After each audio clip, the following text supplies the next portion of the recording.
Ladies and gentlemen, welcome to the third episode of The Clinch. Today we'll be reviewing UFC 202. On the show today we got Jay Martin, first time on the show. And we got Keith Robert as always.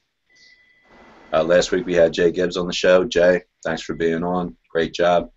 You took the clinch on short notice. We appreciate that. We're going to start it out. I'm going to kick it to you, Jay. How did you get into MMA and how long have you been watching? I've been watching MMA for, now close to about 15 years. I was a big boxing head when I was younger. Loved boxing. I can't hear him. Can you hear me? No, I can't hear you. Could you hear him? I can hear you. Go ahead and plug that mic back in. I'm going to plug it back in? Yeah, plug that back in. We'll work with that.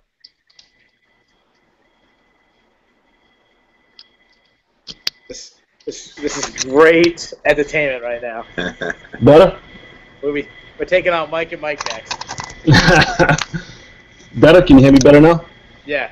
Yeah, I got you. Yeah. All right, better? Okay. Well, like I said, I was a big boxing head growing up. From, when I was 6 years old, watching boxing, Saturday day boxing on CBS. Up until, I'm from Clinch, Rhode Island, so Vinny Paz is big over here. He was a big boxer, so I was always into combat sports. And then once MMA started coming on, I really didn't stop following it until when the Forrest Griffin craze came around, right around that tough finale. And ever since then, I've just loved the sport.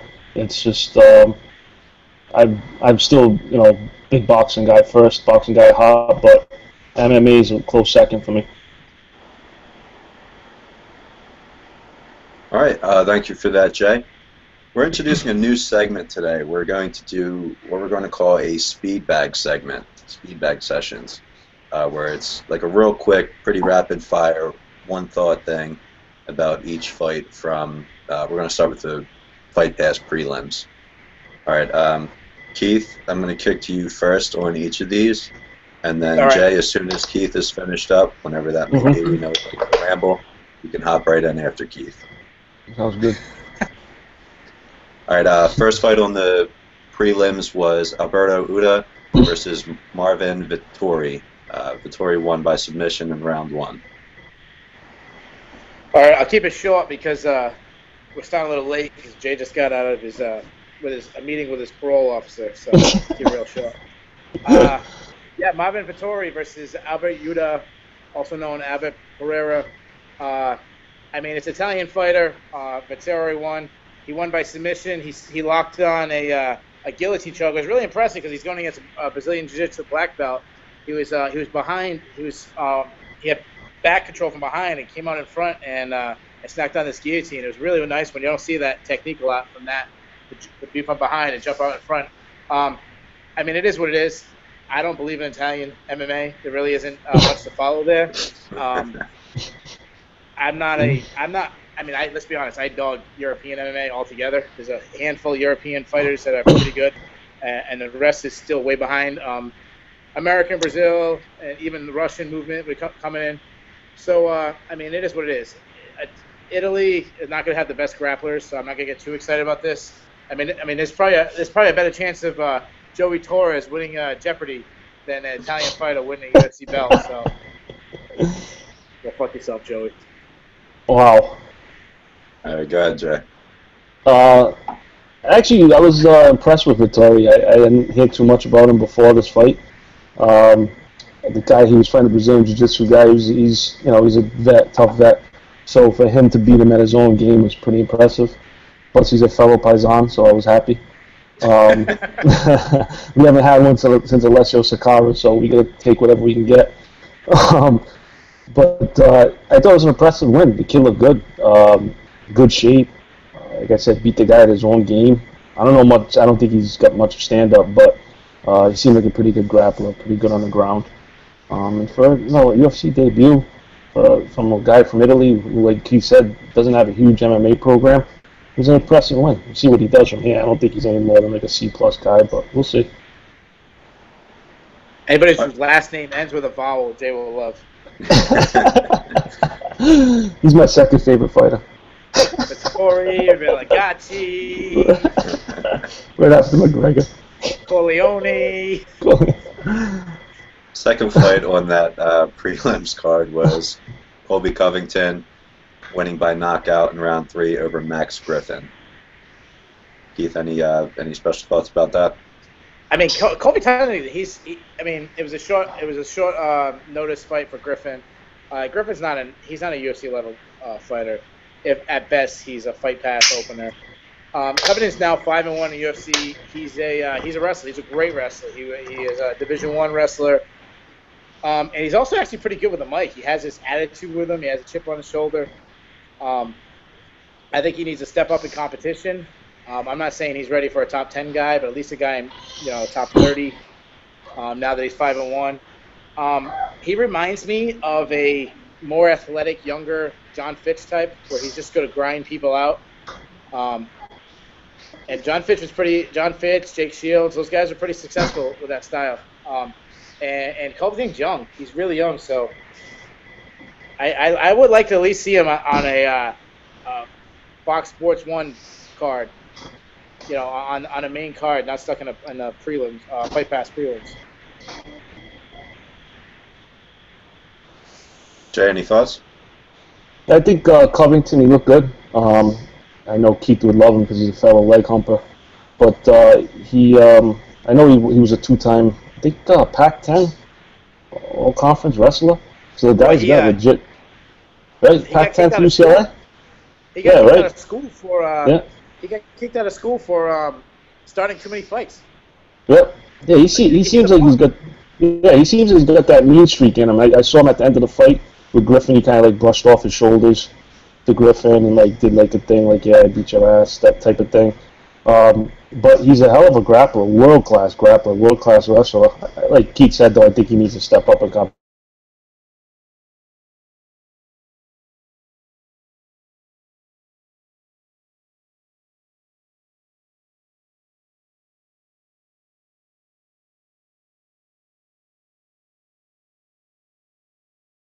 Very good wrestler. Managed 6 takedowns in that fight.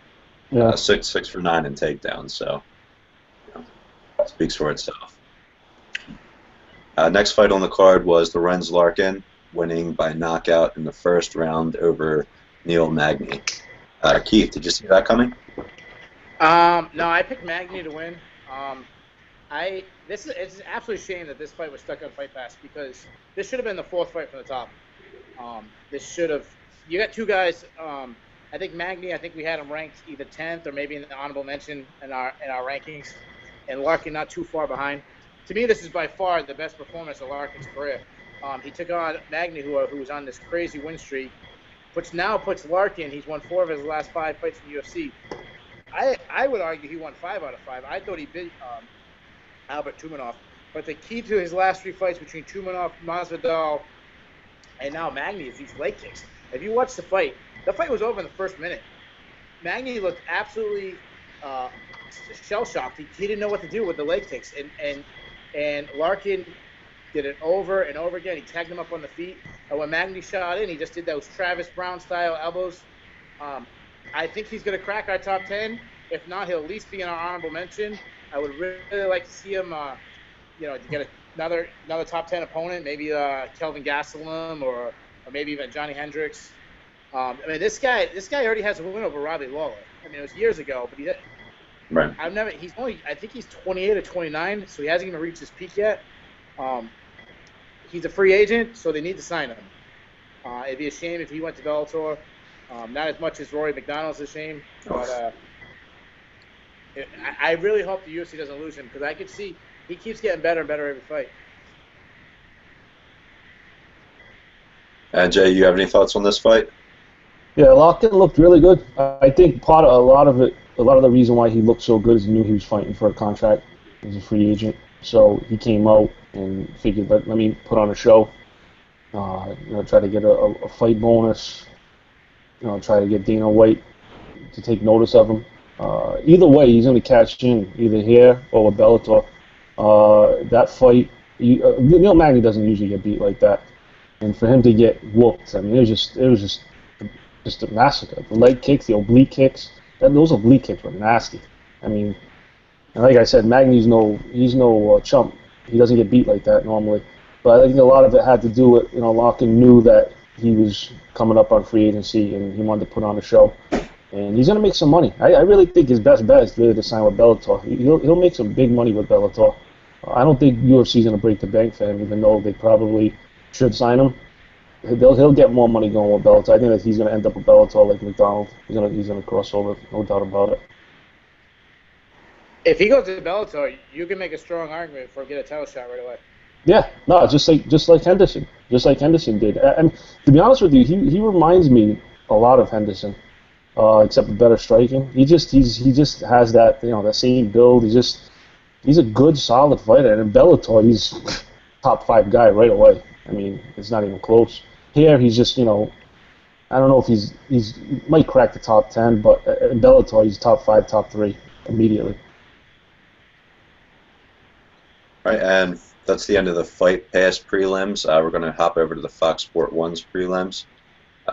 First fight on that card, Courtney Casey, winner by submission in round 1 over Ronda Marcos.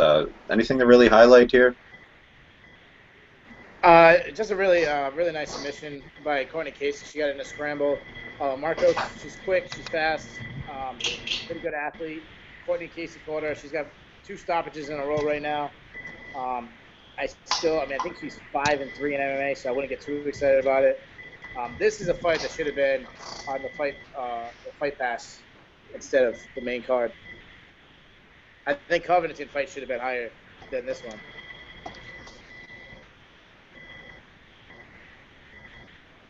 Jay? Yeah, I agree with that. I think this was a ho-hum fight. Really didn't stand out to me. I was half paying attention to the fight. The like Keith said, Covington fight and the Larkin Magny fight. I understand they're trying to push Fight Pass. That's why I was on Fight Pass. But those 2 fights have to be on the prelims, or even you could even make a case that Magny Larkin probably should have been the first fight on the main event card. I mean, Perry. I think it should be the second fight. Yeah, I mean, I don't know why that wasn't on the main card. I was shocked. I mean, I understand they gotta put a good main event together for Fight Pass, so people tune into Fight Pass and buy Fight Pass. But I mean, for that to be on the prelims and for those 2 other fights to be on Fight Pass was pretty ridiculous. It was a pretty boring fight. Well, I know one thing they've been doing is if they think they're gonna lose a fighter to free agency, they'll kind of bury him. Yep. Because if he doesn't win, if he wins, only the hardcore fans saw that, not the casuals. Get Larkin, put him on one of the biggest pay-per-views there's going to be, and have him win, and then go over to Bellator. That's free eyes for Bellator that they didn't have to pay for. I mean, they did it with Benson Henderson when Benson Henderson fought Jorge Masvidal. It was a main event, but it was on a Fight Pass. They put it in Japan. Only hardcore people like me watched. Like there's probably a lot of people didn't see it. So Yep. that's that kind of way of not giving Bellator or World Series of Fighting or one of these other organizations promotions. Yeah, that's definitely a free agent game that Dana plays. That's an old boxing trick, an old boxing promotion trick. A guy that's might be gone, you stash him because it's a leverage thing. It's a leverage thing. So I mean, it's a game that Dana knows well. He's a promoter at heart. So what he did with that is, like you said, if Larkin loses, he's got more leverage. If he wins, no one really saw it. But he's got all the leverage. The worst thing is if Magny won that fight, then and had a great performance, then you just buried a great performance by Magny. Exactly. Yeah, he fucked Magny by trying to fuck Larkin, which isn't the right thing, because Magny's been a company guy for a while. He's the type of guy like Cerrone. He fights 5-6 times a year. He saves cards. And for Dana to do that, but that's Dana way. I'm a fan of Dana because he's a brilliant guy when it comes to the fight game, but he's also does some shitty things, and that was one of the shitty things he did. He's known for stuff like that. Second fight that was on the prelims was Artem Lobov versus Chris Avila. Lobov winning by decision. Pretty much dominated, won all 3 rounds from my opinion. Yeah, this is an awful fight. This is 2 guys. Neither guy are UFC caliber fights. This was just a gimmick fight. Lobov trains with McGregor. Avila trains with Nate, It was just kind of like, oh, let's put the two camps against each other. Lobov I think he might have just cracked 500 for his record. But Vila, he didn't check one leg kick. He had no offense the whole fight. It was awful, gimmicky. Move on. I agree. It was kind of like Team McGregor versus Team Diaz. It was just something to get the fans hyped up. This was another one that should have probably been on Fight Pass, but the reason why it was in the prelim card is to push the McGregor, Team McGregor versus Team Diaz thing to get those last minute buyers. And it was just like, it was an okay fight. Avila was out of his element. You could tell he's more of a local scene fighter, where Lobov was more polished, but even he's like a C fighter. But I mean, it was an average fight, C fight at best. I wouldn't even put it at. I think it was awful. I thought the fight was boring. It was just. But I mean, for the fanfare, because it was Team McGregor, Team Diaz. I mean, that's why people basically watched it. It was just like a ho hum nothing fight. All right. After that, we had Raquel Pennington winning by decision over Elizabeth Phillips. Nothing usually flashy in Pennington's fights. What are your thoughts, Keith? Yeah, I mean, you said it right. She's a grinder. She stays in your face, just works the point game. She doesn't have a lot of power in her hands. She's okay wrestling. Okay, she's just okay. To me, this was just a B level fighter beating a C level fighter. She's better than Phillips in every area. Pennington, I think she might be on our top 10 or honorable mention, but she's not going to go anywhere else. The highlight of her career is when she fought Holly Holm and she dropped Holly Holm with a punch. I don't think she'll ever have a higher point than that. I know for some reason Dana White loves her. I don't get the hype, but yeah, just again another just average fight. Pennington just, she's just a tad better. Both girls are just B fight, C fighters. Another fight that was kind of just I was surprised it was on the prelims, to be honest with you. The prelims as a whole, besides the Garbrandt fight, even that was not, it was just one-sided fight. It was kind of a weak prelim card for such a big main event card. Yeah. It seemed like the better fights were on Fight Pass. I mean, Fight Pass, the fights on Fight Pass should have been the prelim fights. The first three prelim fights were pretty much a joke. Don't worry, I swear me and Jay will start disagreeing with each other soon. We will. Wait till the main event comes. Oh. I think we might disagree on this next one. Oh, we'll see. Garbrandt. All right. Let's hop into. I'm gonna throw a sub question to it. All right, good. All right. Hopping into the main event of the prelims, Cody Garbrandt, winner, first round knockout, third fight in a row, winner by first round knockout over. I'm just going to call him the Miz. The Miz. Takeya Mizugaki. It's a fun name to say. Well, I mean, you don't get to say it much when he only lasts for 48 seconds. Yeah, Cody Garbrandt, this guy's a top talent, and there's no way to deny it. When he beat Thomas Almeida, there was no way, there's no way to say he wasn't. Did I get zoomed in all of a sudden? I feel like I'm really close to the screen now. I'm gonna change that. Let me have another look. I don't know. All right, so I mean, there's no doubt. This guy is the biggest prospect in the bantamweight division. He's arguably one of the best prospects in all of MMA. He's your Andrew Benintendi. I threw that out for Jay. Red Sox fans will get that. He's the next big thing. He's your Yohan Moncada. The sky's the limit with this guy. He's young. He's got crazy power in his hands. He throws tons of combinations. The best part of his game that I noticed is how quick he closes the gap. He'll go from slow pace to in your face with power in a second. And a guy that was always great at closing a gap was George St. Pierre. George St. Pierre did it more with his wrestling, while Garbrandt does it with his striking. Rampage Jackson was always great in his prime of closing a gap with his striking. But let's slow down, I think, a little bit. I mean, I can see the future. He's a star. I mean, he's got great wrestling, which he hasn't showed yet. He's got crazy power. He's got the tattoos. He's got the looks. He dated Paige Van Zandt. The girls like him. He's well on the mic. He's already calling out the champion. He's got casual fans talking about him. I mean, you got people that are reaching out to me trying to get more into MMA. That's already helping this guy up. So I'll ask the second question after Jay gives his. I mean, obviously the guy's a killer. Mizugaki's a nice veteran. He's got a good chin, but he just got swarmed. There was no answer. I mean, he got flash knocked out 3 or 4 times. I mean, it was an absolute brilliant performance.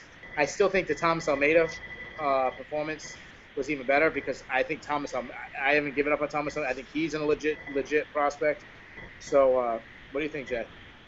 I was impressed with the performance, but I was kind of down on how he went down in competition.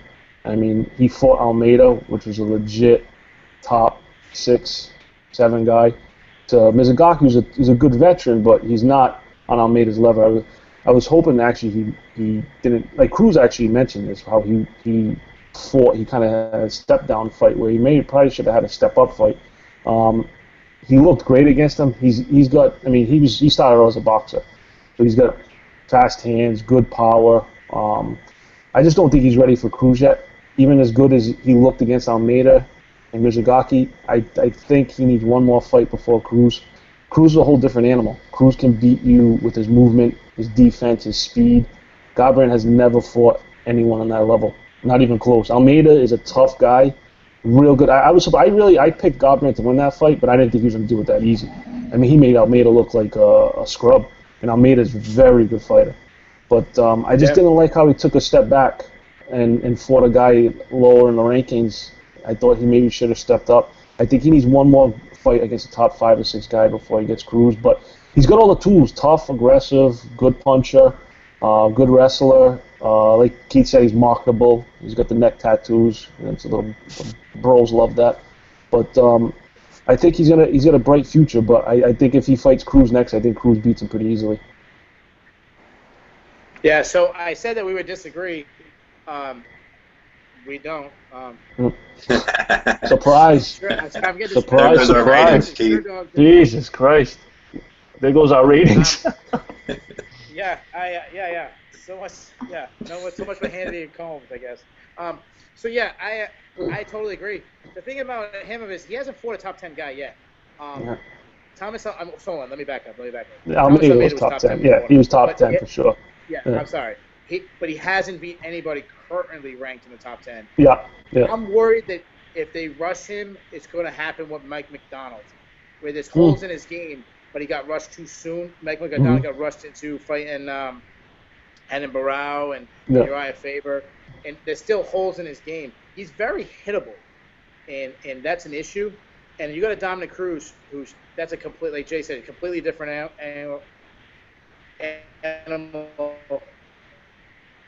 But also, and I think Jay will, and don't have needs to get the next title shot.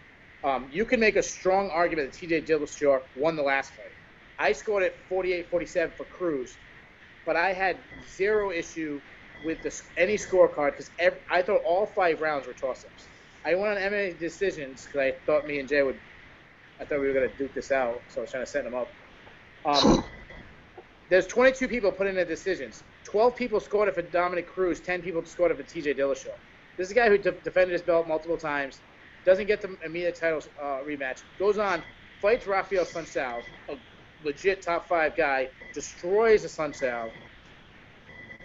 There's no way. I understand TJ Dillashaw doesn't sell, and Garbrandt, I think, is a star.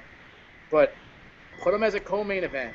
Put it on, I think, Cruz versus Dillashaw again on a Fox Sports, not Fox Sports, on a regular Fox card. Throw in Garbrandt versus maybe Brian Caraway on a co-main event, or what I really would love to see. Do you think they go the other way and they do Garbrandt versus Dillashaw and then maybe Caraway versus Cruz?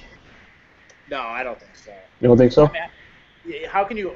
Maybe they could. I mean, who knows? But how could you what's the argument for Caraway to jump Dillashaw? To me, there's no argument. Because the fight already happened, maybe. But I think maybe because that would be like a true number one. I mean, not really wouldn't be a true number one contender because Garbrandt's not even up there yet. But I mean, Garbrandt, Dillashaw, then the winner faces Cruz. Think about this fight. Cruz versus Dillashaw main event, co-main event. Garbrandt versus the winner of John Lineker, Dotson. I could go with that. Then the winner gets the winner of Cruz and Dillashaw. I like that, actually. I like that a lot. Both guys are great athletic. Both guys have a lot of power. Both guys have a lot of speed. Now you're comparing, you got the knockout power of Garbrandt versus the knockout power of either Lineker or Dotson. Yeah, that would be pretty good. And you put it on the same card, too. If you're smart, you put it on the same card. Right on the same card. He calls out the winner right there. Yep. Or I could see that. Or Lineker and Dotson. I mean, Dotson, if Dotson won, there's no issues. If Dotson won, beats Lineker, fights Garbrandt, somehow beats Garbrandt, and then calls out the champ, but Dillashaw pulls the upset, Dotson already has a win over Dillashaw. So there's so many good angles they could go with that. It's a great division, that's for sure.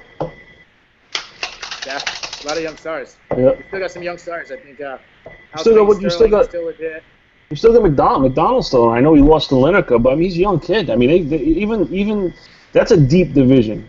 From 10 to 15, that's one of the deeper divisions. Outside the top 10, you still have really good fighters at that division. You got another guy that'll make a big name on himself if he gets the win is Jimmy Rivera if he beats Uriah Faber. My boy. Yep. Rivera. He's a good fighter. And that's a winnable fight. And Faber's is still a name, so if you can get that name on his resume, that's huge. Yeah. Oh yeah. I mean, I was watching the fights with casual fans when Cruz was fighting Faber, and I was winning money because everyone was taking Faber, and I said I'll bet every single person Cruz wins, and I talked it down. I'm like, it's a toss-up fight, could go either way, and I'm thinking in my head, are you crazy? Cruz is gonna kill him. Yeah. All right, we can slide on to the main card now. Right before we do that, Keith, Kurt Smith has a message for you. Oh boy. What? Kurt Smith has a message for you. He says, look who topped out the fantasy picks and the DraftKings on UFC 202. Yeah, Kurt's taking over. Tell Kurt Smith he's going to owe me a Bavaro jersey soon. We have a jersey bet. Whoever has the better record, if the Giants finish with a better record there.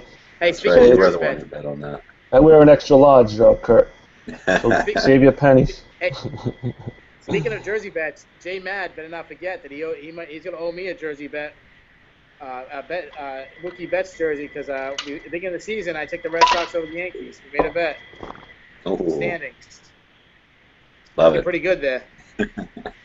All right. Anyway, sliding into the main card. Tim Means, welcome back. Winner, second round knockout over Hamasi. What'd you think about that, Keith? I mean, this kind of is going to go with the next fight. This is what a UFC veteran should do to a guy taking a fight on short notice in their UFC debut. This is, he got hurt at one point. Hamasi got him with a nice shot. He recovered. The Dirty Bird is a great nickname for him because he fights dirty. He has those inside short elbows, short knees, kind of like a Matt Brown style. Good to see him win, especially after he got suspended by USADA for a tainted supplement that he bought over the counter that wasn't disclosed. So it's nice to see that they took the suspension away from him. Supposedly, maybe John Jones is the same situation. Who knows? Jay loves John Jones. Oh, I love John Jones. He's my favorite. He's a godfather, right? I really hope he gets Rumble Johnson next, so Rumble just knocks his head off his neck. I really do. You want to talk about this Means fight? Yeah, what do you think about this Means fight? Yeah, I thought Means is one of those tough gatekeeper types. Yeah, he's a solid guy. Hamasi, you could see from the opening horn that he wasn't ready. Hamasi's another level. He's kind of, I wouldn't even call him a prospect type. He's a younger guy. The minute that fight started, you could just tell Means was going to grind it out. Means is the definition of a gatekeeper. If you beat Means, if you're a prospect or an up-and-coming guy, if you beat Means, that means you're legit.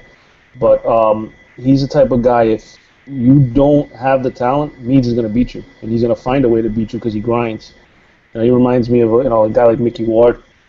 Just a real good, tough gatekeeper, not a guy who's anything more than a beep fighter, but He's a guy that's he's a test. If you beat him, that means you're legit. And Hamasi he just didn't have the experience or the skill set.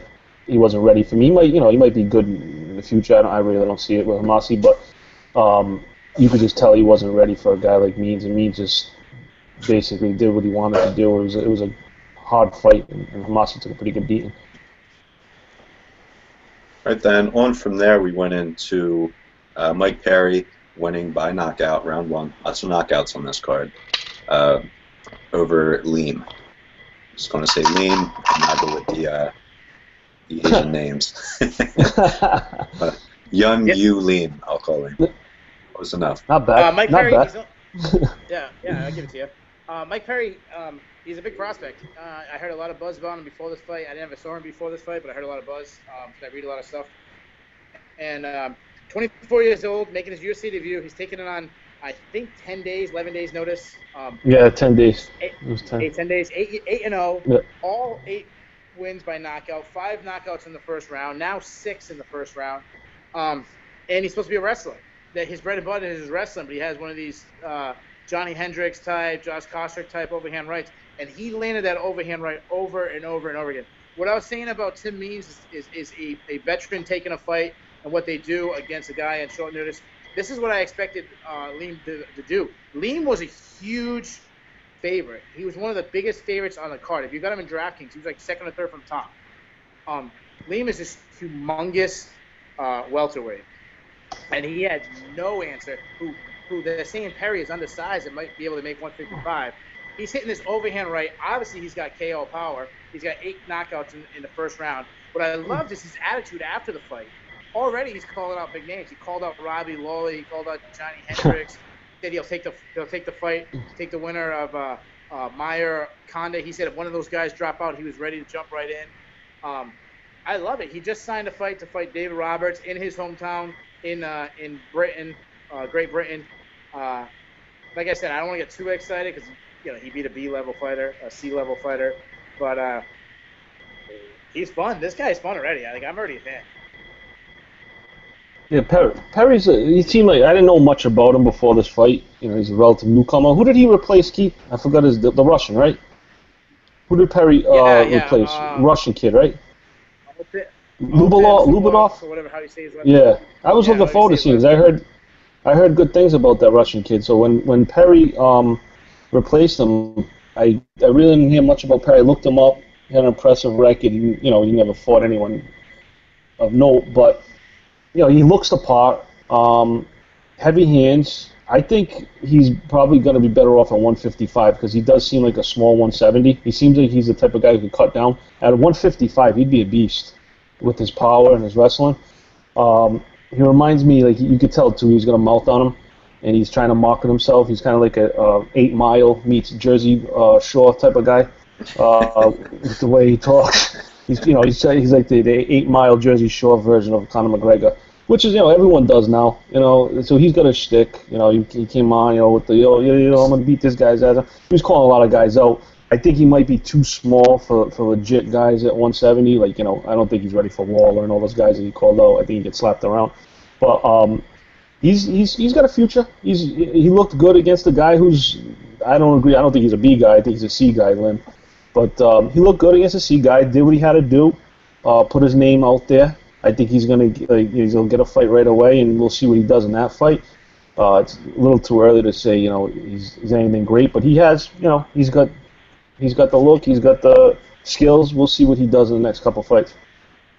Yeah, just think about the situation. He gets thrown in on 10 days' notice. He takes on a guy who's humongous for the weight class. Yeah. And then he's got to fight him on the main card Yeah. of the biggest fight of the year. The Yeah. Rockin' House. The place was crazy. To walk in your USA debut, I'm really impressed. I mean, Paulie D of MMA. Eminem meets Paulie D. It turned out to be a brilliant move on Dana's. At first, I'm like, why the fuck do they have these two guys on the main card? I like the Means opening fight, but then I'm like, no one's really heard of Perry. Lim is just a guy that hardcores know. So I said, why the hell do they have this on it? But it turned out to be a genius move because it was a hell of a fight. And the Means fight before it was a great fight, and then this Perry fight ended in dramatic fashion, not big knockout. But it actually turned out to be genius to have those two fights on the main card. I was only rooting for him because his name was Perry. That's my mother's maiden name. I was rooting for him. Did she have that Florida twang? He's still making controversy because his cornerman was throwing out racial slurs to Lynn during the fight. Yeah, he was making fun of his eyes. He said, "Open your eyes." Yeah, they got a little bit of hot water for that. Yeah, oh yeah. But you can't blame Perry. You can't blame Perry for that. You can't blame Perry. That was his corner guys. All right, we got to keep this going because the main event's gonna take a lot of time. Yes, we're getting right into the meat of the card right now. Donald Cerrone, winner, second-round knockout over Rick Story, rewarded with an 8-fight extension, and through probably one of the prettiest combos that you'll see in MMA during the fight. Your thoughts on that fight, Keith? Well, I picked Donald Cerrone to win this fight, but I was worried because Rick Story's a gamer. He's ruined other top hyped-up guys like Gunnar Nelson before. And Story, the best part of Story's game is his wrestling and his ability to go to the body, which has always been the weakness of Cerrone. Is if you pressure him, and Story's a pressure fighter. But Donald Cerrone has looked better than he ever has in his entire career. It really makes me wonder if he should have been fighting at 170 all along. You said he threw this beautiful combination. I heard someone say that he threw a video game combination that you hit all the buttons and then they throw stuff. He hit him with like a 6-piece combination. What was really impressive is when he initiated the wrestling and took down Rick Story, and then when Story reversed him, he threw up a real nice triangle, almost got him there, almost got an armbar. Donald Cerrone is extremely well-rounded. Now, I don't want to get too excited because I'm a Cerrone fan. I know everybody. Everybody loves Donald Cerrone. What I love about his game is I'm noticing is that he's adding the jab back in, but he's mixing up with power. So he's hitting them with the jab, power, kicks. He's adding all these games. He's getting guys guessing with his he is very underrated wrestling. I love that he just signed an 8-fight contract with the UFC. They could not let him go. My question is, he says he wants to go down to 155. Do you want to see him at 155 or 170? I'd say 155. But he's the type of guy who could do both, though. He has that body type to do both. I think he looks stronger at 170, but he hasn't fought the top 6 or 7 guys at 170 yet. And a lot of those guys at 170 walk around at like 200 pounds. And these guys, they make big weight cuts. I think Cerrone's the type of guy who walks around about 180, 185. So he's probably like an average size 170 guy. But he's killing himself to get to 155, I think, too. I mean, I think he looks kind of emaciated at 155 at times. But at 170, he looks healthy. He looks strong. I think he's the type of guy who could yo-yo between both 155 and 170. Yeah, that's actually kind of what I'm hoping they do. I hope they just give him big fights. I mean, he's had a shot at the title. If a title fight comes along, it comes along. But having him fight at either weight class, just take the bigger fight, whatever the bigger fight is. Some guys fight better at higher weights. A guy we're getting to next has excelled at the higher weight than he did in the lower weight classes. Rashad Evans has always said when people were pushing him to go on to 185 is that he feels stronger and faster in the higher weight class. And I've wrestled a long time, and I know guys who would never cut weight because they felt faster and stronger at a higher weight class. So I'm wondering, I don't want to get too excited because he hasn't beat anybody in the top 10 yet, but I'm wondering if we're starting to see the Donald Cerrone that was always there. Like, is he starting to peak now at a higher weight class? I hope so. There's a lot of guys who people have given up on that resurrect their career. Robbie Lawler is a perfect example of a guy who was given up on, resurrect his career. Vitor Belfort resurrected his career. I think Jay would agree. We both question how he resurrected his career. Yep. But I'm a Donald Cerrone guy. I don't know anybody who doesn't love Donald Cerrone. I would love for one day for this guy to win the title. Yeah, Cerrone. I've been a fan of Cerrone for a while. I mean, I like his shtick is good too with the cowboy stuff, and he's the biker and the adventure sports type of guy. Like, he's got that kind of everyman attitude. Drink a beer at the press conference. That attracts a lot of people. And his fighting style is, he's got that Muay Thai kickboxing style that's just fun to watch. Then he also has a ground game. I mean, you can't, he's no novice on the ground. So he's just an all-around really good A- fighter who deserves. I wouldn't want to. I'm not going to call him Faber. I think he's a better fighter than Faber. But it always seems like when he's in that big fight for the title, he just can't get over that hump. Maybe at 170 he can. Maybe beating Story and his win streak will give him that confidence to get him to that next level. But he always seems just to come up a little short. Like, Dos Anjos murdered him.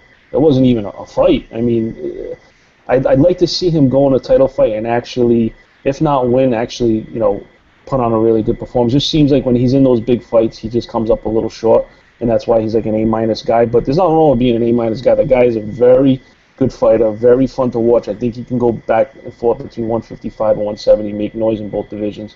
And that combo he landed on Story, that was like a Mortal Kombat combo. That's the type of stuff you get, bonus points for. But I mean, Story's hittable though. Story's not a guy who's a good striker, so you can look good against him on your feet.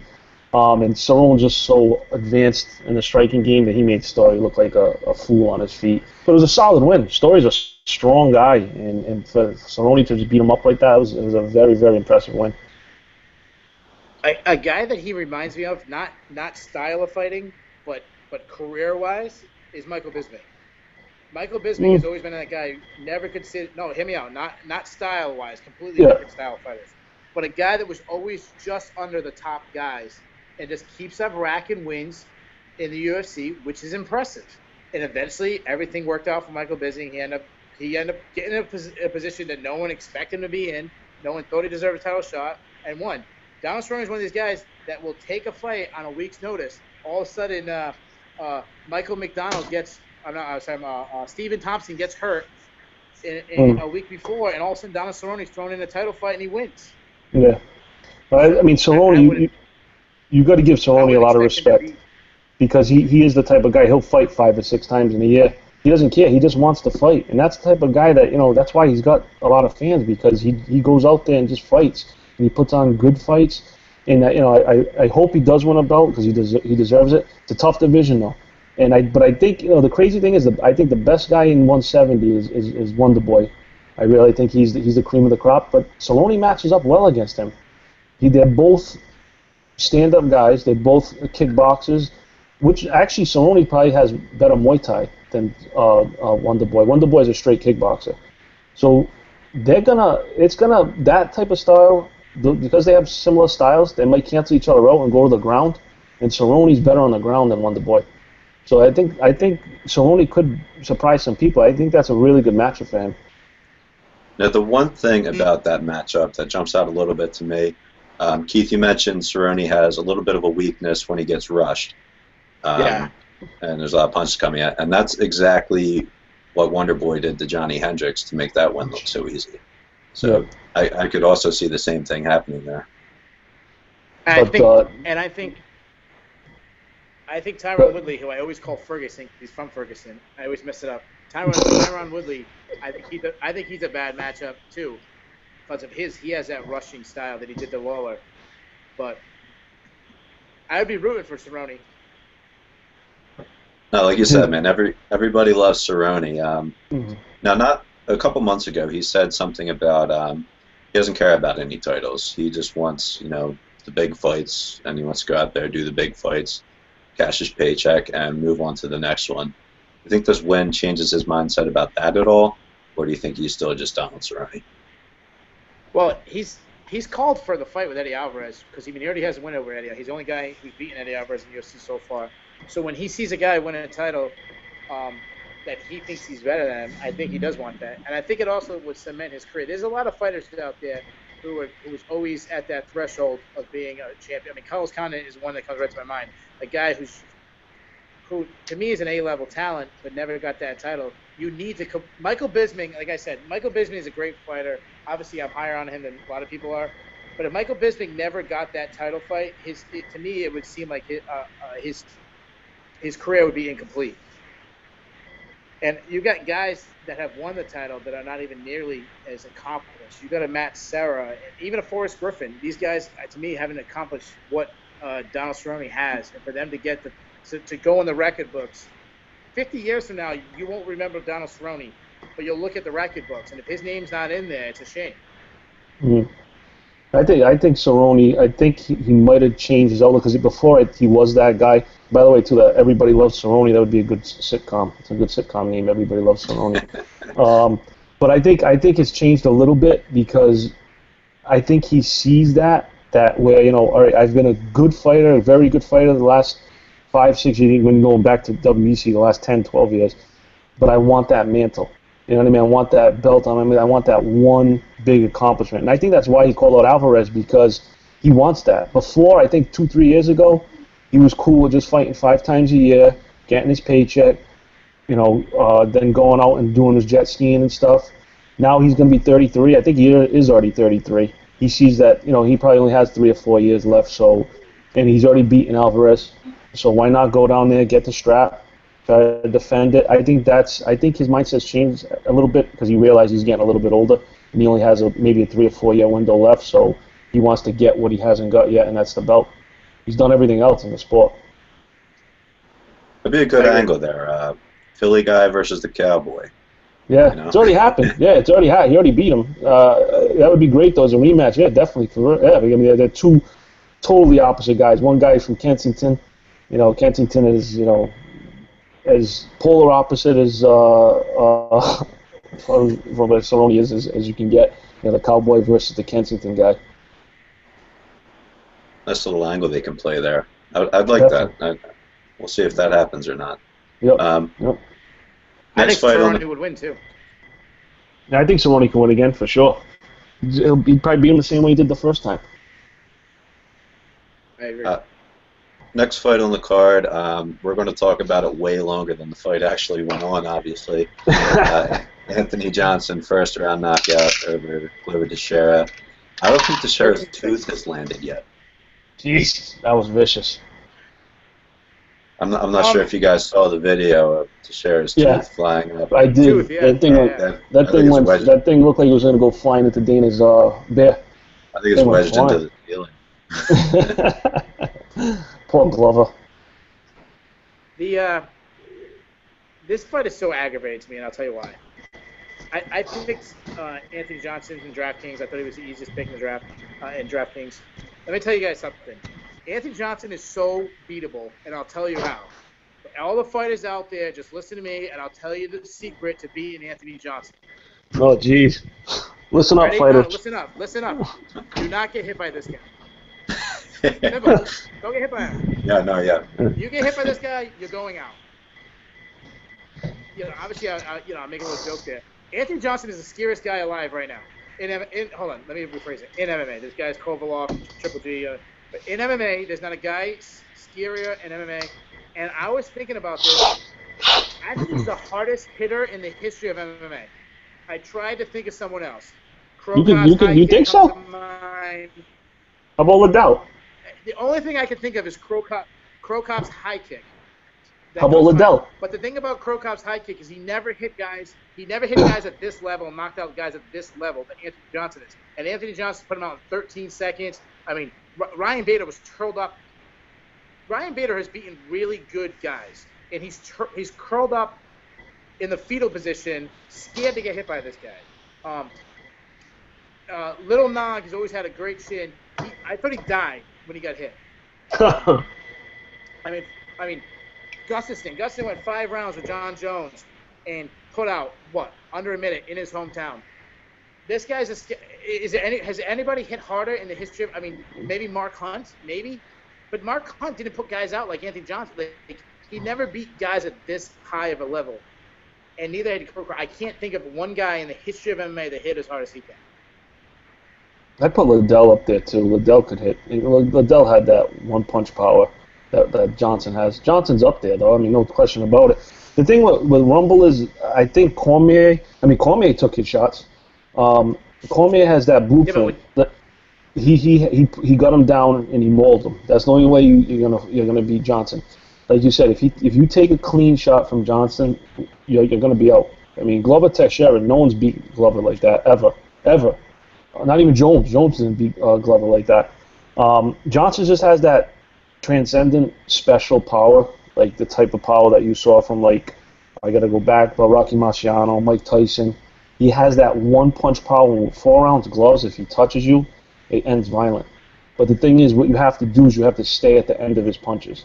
A good striker can negate his boxing if you stay at the end of it, or if you move inside and take away his power. Glover was the distance Glover, and I was surprised too because Glover's a pretty good striker. The distance he was keeping from, I mean, I know it was an early fight, it was only 14 seconds, but he was right in his wheelhouse. You got to stay at the end of those punches. You get hit inside the pocket by Johnson, it's over. So you have to maintain the right type of distance because no one has the chin to withstand what he can bring. No, the Johnson. Think about this. He hit Cormier in the beginning of the round. He made him do a somersault across the ring. Yeah, you got to give Cormier credit for that. Like you see in like a cartoon. Like you see in like when Mike Tyson used to hit guys in the video game and you someone back like Mike Tyson's punch out. I mean, think about it. Class Joe. I don't know. I'm just making. He has like 35 fights in his career or something like that. He's never been knocked out. He had one TKO his very first fight. It was stopped. He was getting gassed out at ground and pound. I didn't see the fight. I heard it from someone else. That's it. He's never been knocked out. He's been in there with the best guys in the world. Never been knocked out. 13 seconds. See you later. Glover's a pretty big guy. He's a big 205, and Johnson made him look like a midget in there. Really, Johnson's just a big dude. I guarantee he walks around at 230. There's no question. He could fight at heavyweight easily fight at heavyweight. I know he has, but he's just a big man. And I want to be, I'm not going to throw around any, but he's just a big dude. And he's a problem for anybody. I mean, I think Jones goes down pretty bad against this version of Jones. This Jones, the guy who could barely, he beat OSP, but he didn't look great doing it. If he fought Jones now, if they fight in a month or two, if Jones gets the suspension lifted, I think Johnson beats him easy. I think he's ripe for the picking, and Johnson hit so hard. I fear for Jones. I'm telling you, if they ever fought, it would be a bad day for Jones. Now, which fight would you rather see? Would you rather see Johnson versus Jones or Johnson versus DC? I'd rather see Jones. I agree with you.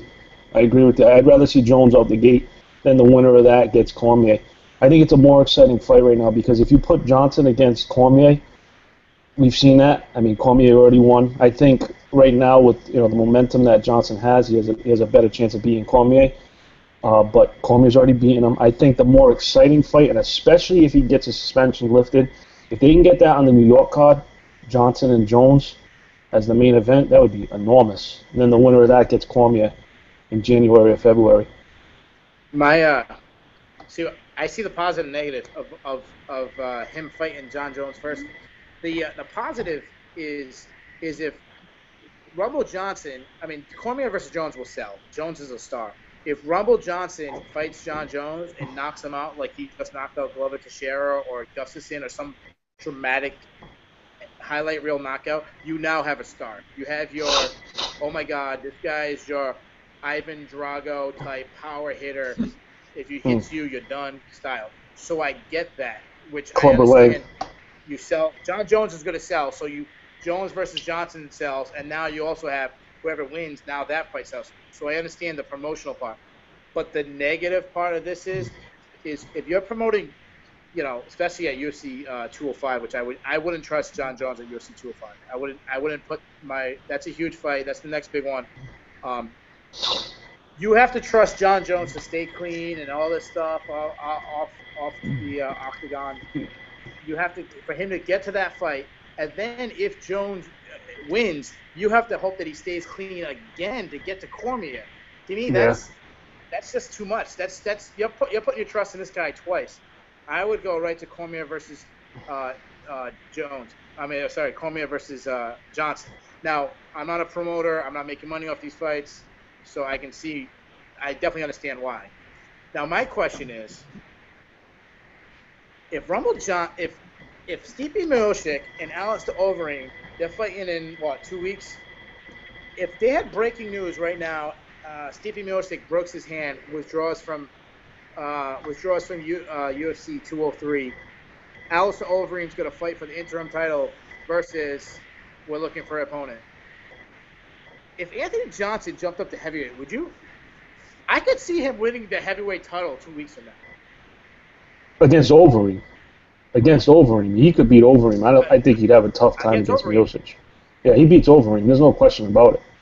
I totally think Miocic would give him a harder time, but it wouldn't shock me if he knocked out either guy. Really? See, I think Overeem with his chin. Mm-hmm. Oh, no, I think he beats Overeem. I think he could beat Overeem.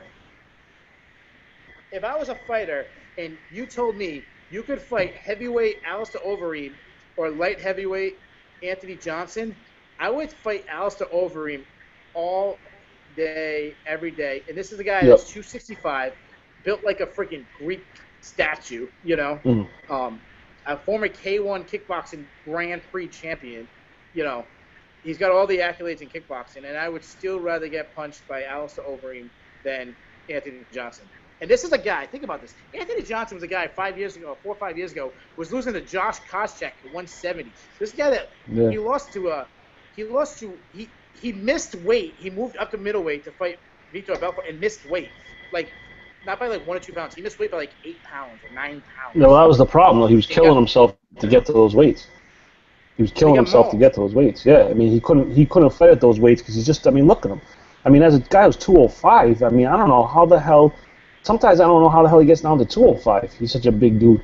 So for him to, I remember those days when he was trying to get down to 170 or 185. That was a joke. I mean, there was no way he was making those weights. He had to cut 40 to 50 pounds. I mean, it's crazy. As it is, he's probably cutting 25 to get to 205. So if Johnson gets a title fight and loses, if I'm in the UFC, I'm pushing up to heavyweight. He's already fought a heavyweight. He fought Andrei Arlovski at heavyweight. Yeah, he beat him. Passed him all around the ring. Mm-hmm. And I don't think his power transcends as much, but there's a lot of things you could do with Rumble Johnson. All right, and with that, I think it's time for the main event of this show and of that card. Oh boy! Everybody, buckle up. I'm sure this will get interesting. Oh boy! Let me start out. Great fight. One of the best, most entertaining fights I've watched in a long time. Conor McGregor, the notorious one, defeats Nate Diaz by decision. 3 rounds to 2, I think, is pretty simple to see from what I've watched. Keith, I'm going to throw a curveball at you. I'm going to let Jay start with this one. Uh-oh. All right. That's the McGregor bias. That's what you get. Us McGregor fans stick together. I think it was one of the best MMA fights I've ever seen. Right up there with Lawler McDonald. Lawler McDonald was a war. Lawler Condit. I can think of another dozen. It's up there with all of them. I thought it was a very good fight, and people are going to be surprised when I say this. When people say it was competitive, it was close, you got to choose your words wisely. I think when someone wins 3 rounds clearly, and then the 5th round was a toss-up round, I thought McGregor won that fight. It was a great fight, and if you remember, I mean, I don't know if you guys are big boxing guys, but the Gotti Ward trilogy, that first fight was close. Ward won that fight. The next 2 fights were wars. But everyone and their mother knows Gotti won both those fights. They were close. They were close in a relative way because it was such a great fight and it was a bloody fight. But when you watch that fight, I don't care if you're Diaz's cousin. If you can't see that Conor won 1, 2, and 4, you're blind. He won rounds 1, 2, and 4 based on MMA scoring. If you win 3 rounds, the other guy only won 2 rounds, you win the fight. And people are saying, well, Diaz won. You could have gave Diaz a 10-8 round in the 3rd. But if you give Diaz a 10-8 round in the 3rd, you have to give Conor a 10-8 round in the 1st. Because he beat him just as handedly in the 1st round as Diaz beat Conor in the 3rd round. So that would cancel out. I mean, but I really think that 3rd round, you could have gave a 10-8 round to Diaz, but I didn't. I gave him a 10-9 round. I gave Diaz a 10-9. In the 1st round, I gave Conor a 10-9. So I had Conor winning 1, 2, and 4, Diaz winning 3. In the 5th round, was a pretty close round up until that takedown that happened pretty late. It was a pretty sloppy takedown. So, I mean, that round could have went either way, but I did give it to Diaz based on that last takedown. But people forget, in that fifth round, how many takedowns did Conor stuff? At least a half a dozen. At least. And those shots against the cage that Diaz was landing were little taps and slaps, nothing significant. I think he landed a huge elbow. That was about it. But that fifth round was pretty close, too. But it was a war. There's no question about it. Great fight. I want to see a trilogy, not right away, but I want to see a trilogy at 155, and they should end it the right way. And the guy